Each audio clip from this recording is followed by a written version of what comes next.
les 4 niveaux de compréhension d'un texte. C'est valable pour tous les textes, après tout, mais c'est encore plus valable quand on s'intéresse à des textes importants, qui ont du sens et dont on recherche le sens.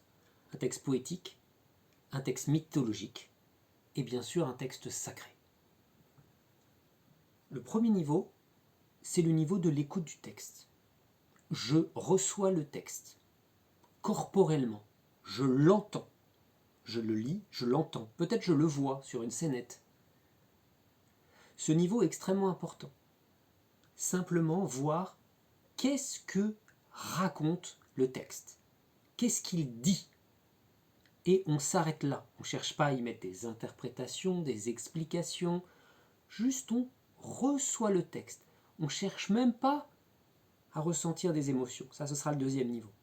Le premier niveau, c'est qu'est-ce que dit le texte et qu'est-ce qu'il ne dit pas.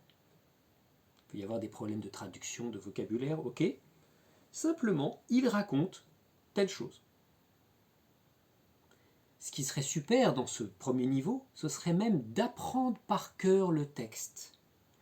De l'écouter une fois, 2 fois, 10 fois, pour être sûr de bien connaître la structure du texte en tant que tel, et même de faire les gestes du texte, pour recevoir les gestes du texte. Quel que soit le texte, je reçois, je ne suis que réception, pure réception. Le deuxième niveau, donc vous avez bien compris que le premier niveau c'est un niveau corporel, physique, c'est la perception que j'ai du texte. Le deuxième niveau, et là on fait un saut, c'est un niveau psychologique.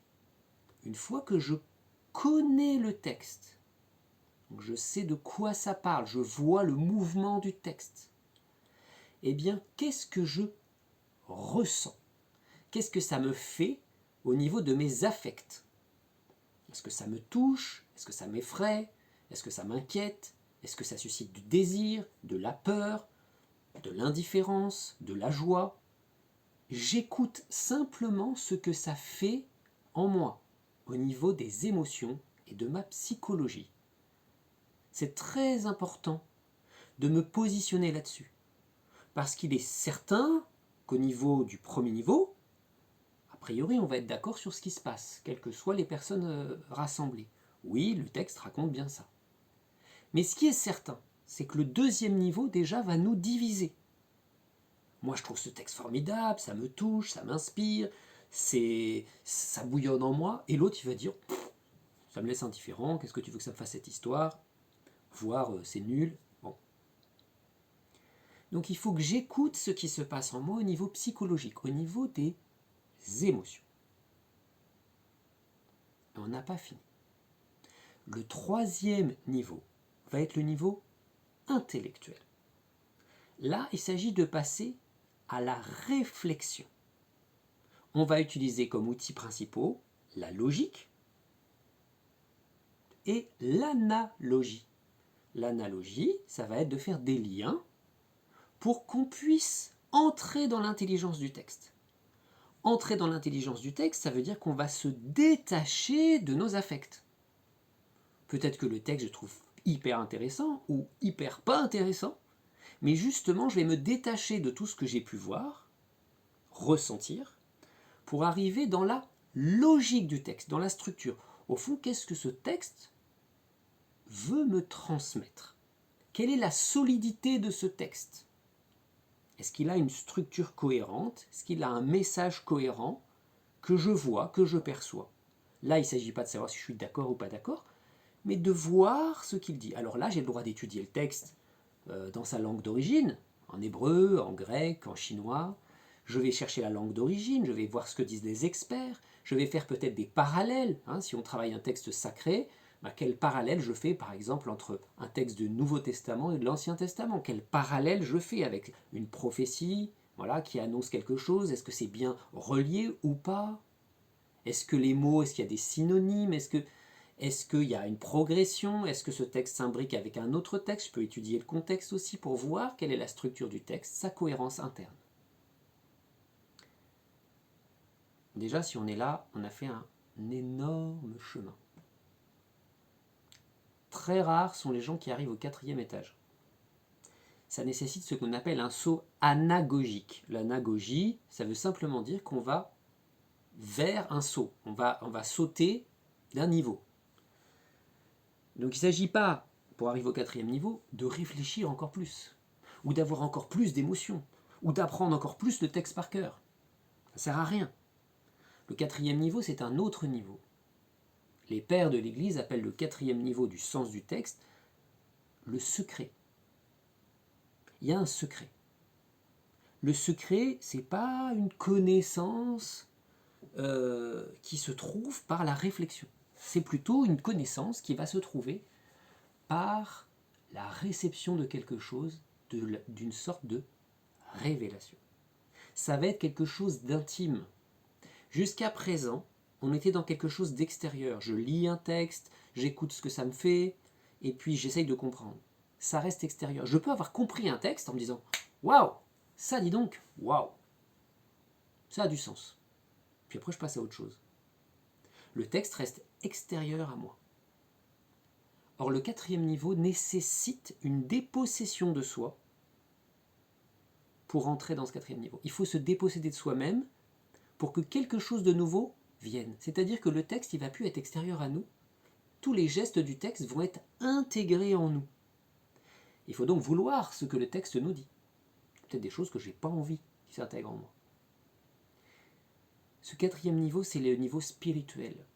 Le niveau spirituel ne dépend pas de ma force, de ma pensée, de mon intelligence. Voilà. Il n'est pas uniquement réservé à une élite qui serait plus intelligente que d'autres. Il est réservé à ceux qui ont le désir d'entrer dans ce texte dans quelque chose d'intime. Comme dans le Cantique des Cantiques. Il n'est plus question de théologie, de réflexion, d'abstraction. Il est question d'entrer en rencontre, en union. Alors là, c'est tout à fait autre chose. Mais comment je peux faire? Alors bien sûr, si c'est un texte sacré, je peux demander la grâce de recevoir ce sens. Alors comment je peux savoir si j'ai bien reçu le bon sens secret? Je ne peux pas le savoir. Mais il se passe quelque chose qui est très beau justement, c'est que ce niveau-là, c'est le niveau qu'on va appeler le niveau de la célébration. Je donne un exemple dans notre culture chrétienne. Lorsque on va à la messe et qu'on entend un texte sacré, eh bien ce n'est pas le moment de se dire « Ah tiens, j'avais jamais entendu ça ». Là, ça veut dire que vous n'avez pas fait votre boulot. Il fallait que vous l'écoutiez avant, sinon vous n'avez rien à faire à la messe. On ne va pas à la messe pour apprendre des textes. Ça, c'est complètement faux. On ne va pas à la messe non plus pour se dire « Oh ouais, ça me plaît » ou « Ça me plaît pas trop, ouais, je l'avais déjà entendu ce texte, mais là ce que je ressens c'est que « Oh ouais, il est plutôt sympa » ou « Non, j'aime pas trop ce texte ». Si vous êtes sur ce niveau émotionnel, psychologique, psychique, vous n'êtes pas au bon endroit. On ne vient pas à la messe non plus pour réfléchir sur le texte. Ce texte qui vient de telle époque, écrit par telle personne, nous indique que telle chose s'est passée, machin, etc. Est-ce que c'est vrai? Est-ce que c'est faux? Comment pourrait être sûr de la validité de ce texte? Qu'est-ce que ça nous dit aujourd'hui? C'est pas ça le but du texte. Beaucoup de prêtres vont là-dedans dans leurs explications. Ça, c'est un niveau intellectuel qui, si les gens étaient un peu croyants, travailleraient le texte avant d'aller à la célébration. Parce qu'il s'agit, pendant la célébration, de communier avec le texte qui va être célébré. On ne va pas aller communier à quelque chose dont on n'est pas d'accord. Je ne l'ai jamais entendu, tu ne vas pas t'unir à quelqu'un que tu n'as jamais vu et jamais entendu. Tu ne vas pas t'unir à quelque chose, tu sais, t'aimes moyen ou c'est juste au niveau émotionnel. Tu ne vas pas t'unir non plus, c'est pas le moment de t'unir à juste quelque chose d'intellectuel. C'est pas un chemin intellectuel là qu'on te demande. Il s'agit d'une union intime, intérieure, pleine et entière. Et la seule chose qu'il y a à faire, c'est de le célébrer. Et comment on va le célébrer? Par un rituel. Le rituel, c'est la célébration du sens spirituel du texte sacré. Et là, il ne s'agit pas de comprendre, il ne s'agit pas de ressentir, il ne s'agit pas, bien sûr, d'écouter, il s'agit de s'unir, il s'agit de participer au texte, il s'agit de devenir le texte, il s'agit d'accueillir le texte de telle manière à ce qu'il soit maintenant vivant en soi.